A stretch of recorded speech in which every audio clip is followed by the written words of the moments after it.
여러분, 반갑습니다. 오늘 우리가 함께 살펴볼 이 자료 정말 흥미롭습니다. 바로 진정한 의미의 공동체 그리고 교회의 연합에 대한 이야기거든요. 우리가 살면서 참 다양한 사람들과 부대끼잖아요. 완벽한 조화를 이룬다는 게 말처럼 쉽지가 않죠. 이 자료는 그 본질적인 문제를 아주 뼈 때리는 관점에서 풀어내고 있습니다. 자, 바로 들어가 보죠. 먼저 이 자료에서 던지는 아주 현실적인 질문 하나 짚고 넘어갈게요. 도대체 왜 교회가 하나 되는 게 이렇게까지 어려울까입니다. 특히 여기서는 흥미롭게도 형제님들에 비해 자매님들이 하나 되는 게 왜 더 힘들어 보일까라는 굉장히 구체적인 의문을 제기하거든요. 우리가 공동체 안에서 진짜로 겪는 현실적인 고민을 아주 예리하게 꼬집은 거죠. 그런데 말이죠. 이 질문에 대한 자료의 진단이 아주 명쾌합니다. 교회가 하나 되기 어려운 이유, 그건 겉으로 보이는 성향이나 외모 때문이 절대 아니라는 겁니다. 이건 100% 전적으로 마음의 문제라는 거예요. 겉으로 드러나는 그 다름 자체가 갈등의 진짜 원인이 아니라 그 다름을 어떻게 바라보고 받아들일 것인가, 바로 우리 내면의 태도가 핵심이라는 뜻입니다. 자, 우리가 흔히 말하는 관계적 마찰, 이걸 생각해보면 이해가 확 빠릅니다. 생각해보세요. 평생을 약속하고 진짜 죽고 못 살아서 결혼한 부부, 그 단 두 사람조차도 하나가 되기 위해 매일 엄청난 갈등을 겪지 않습니까? 안 그런가요? 하물며 살아온 배경도 성격도 완전히 다른 수십, 수백 명의 사람들이 모인 공동체에서 마찰이 생기는 건요, 너무나도 당연하고 자연스러운 일입니다. 전혀 이상한 게 아니에요. 여기서 우리의 고정관념을 완전히 산산조각 내줄 아주 강력하고 매력적인 개념 하나가 등장합니다. 바로 벽돌과 산돌, 즉 살아있는 돌의 비유입니다. 이거 정말 중요한 포인트거든요. 베드로전서 2장 5절 말씀을 바탕으로 한 이 놀라운 비교를 한번 보시죠. 구원받은 우리 성도들은요, 공장에서 똑같은 크기와 모양으로 붕어빵처럼 찍어낸 벽돌이 아닙니다. 대신 우리는 각자 자기만의 고유한 모양과 생명력을 뿜어내는 다채로운 산돌들이에요. 벽돌은 규격이 조금만 달라도 쌓아 올릴 수가 없잖아요. 하지만 산돌은 그 자체 다양한 모양 그대로 서로 어우러져서 하나의 아름다운 건축물이 되는 겁니다. 자료의 저자도 이 점을 거듭거듭 강조합니다. 우리는 똑같이 생긴 벽돌이 절대 아니라고요. 사람마다 성격이 천차만별이고 생김새도 다르고, 특히 아까 말씀드린 자매님들 사이에서는 그 다양성이 훨씬 더 다채롭게 나타날 수 있죠. 여기서 꼭 기억하셔야 할 핵심은 이겁니다. 이런 다름과 다양성은 설계가 잘못된 결함이나 버그가 아니에요.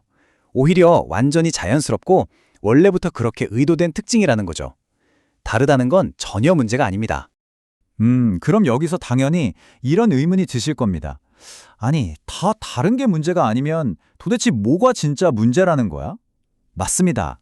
하나님께서 공동체의 연합을 박살낸다고 보시는 그 진짜 위협은 따로 있거든요.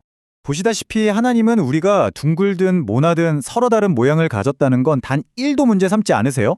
그분이 공동체에서 정말로 엄격하게 경계하시는 위협은 딱 두 가지입니다. 첫째는 도덕적으로 큰 죄악을 공동체 안에 끌고 들어와서 퍼뜨리는 것, 그리고 둘째는 신앙적으로 완전히 잘못된 가르침을 퍼뜨리는 것. 딱 이 두 가지뿐입니다.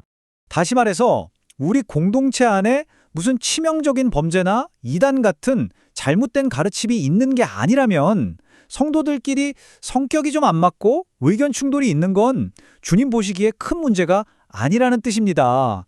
이게 진짜 엄청난 위로가 되지 않나요? 우리는 그저 나랑 성향이 안 맞아서 생기는 삐걱거림 때문에 우리 교회는 왜 이러지? 하고 좌절할 필요가 전혀 없다는 뜻입니다.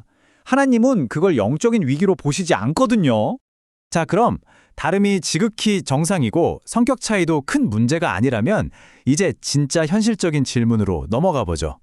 솔직히 누군가 내 마음에 쏙 안 드는 행동을 할 때가 있잖아요? 그 피할 수 없는 마찰의 순간에 우리는 도대체 어떻게 해야 할까요? 공동체가 하나 되기 위해 지금 당장 필요한 마음가짐을 한번 살펴보겠습니다. 숫자 490. 여러분, 이 숫자에 한번 주목해 보시겠어요?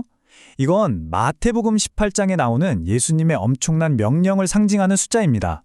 형제가 나한테 잘못하면 도대체 몇 번이나 용서해 주어야 하냐는 질문에 예수님은 7번씩 70번이라도 하라고 말씀하셨죠. 계산해보면 딱 490번입니다. 이 490이라는 숫자가 의미하는 바는 너무나도 명확하죠. 공동체 안에서 부딪히는 갈등은요, 너 이번이 세 번째야, 네가 더 잘못했잖아 하면서 횟수를 세거나 따지는 걸로는 절대 해결되지 않습니다. 오직 끝없는 용서 그리고 기도를 통해서만 풀릴 수 있다는 걸 보여주는 거죠. 말 그대로 무한대의 수용을 우리에게 요구하고 있는 겁니다. 그래서 이 자료는 아주 구체적이고 당장 써먹을 수 있는 3단계 행동 지침을 제시합니다. 누군가 마음에 안 드는 행동을 한다? 첫 번째는 피해서 도망가는 게 아니라 일단 그 자리에 같이 앉아 있는 것입니다. 거기서부터 연합이 시작돼요.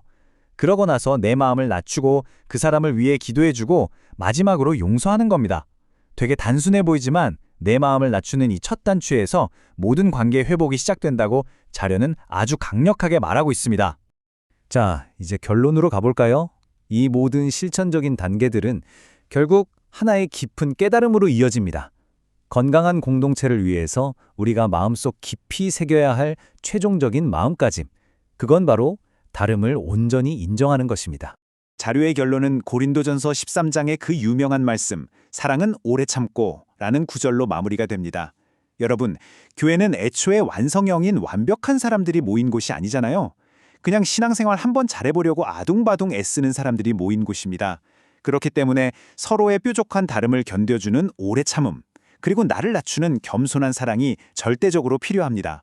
이 인내심이야말로 삐뚤삐뚤한 산돌들을 하나로 단단하게 붙여주는 시멘트 역할을 하는 거니까요. 오늘 이 해설 시간을 마무리하면서 여러분의 마음을 툭 칠 만한 마지막 질문을 하나 던지고 싶습니다. 여러분은 공동체 안에서 모두가 공장에서 찍어낸 듯 똑같은 모양의 벽돌이 되기를 강요하시겠습니까?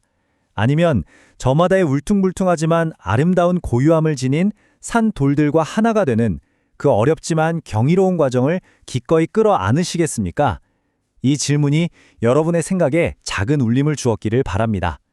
지금까지 자료의 핵심을 함께 짚어봤습니다. 들어주셔서 감사합니다.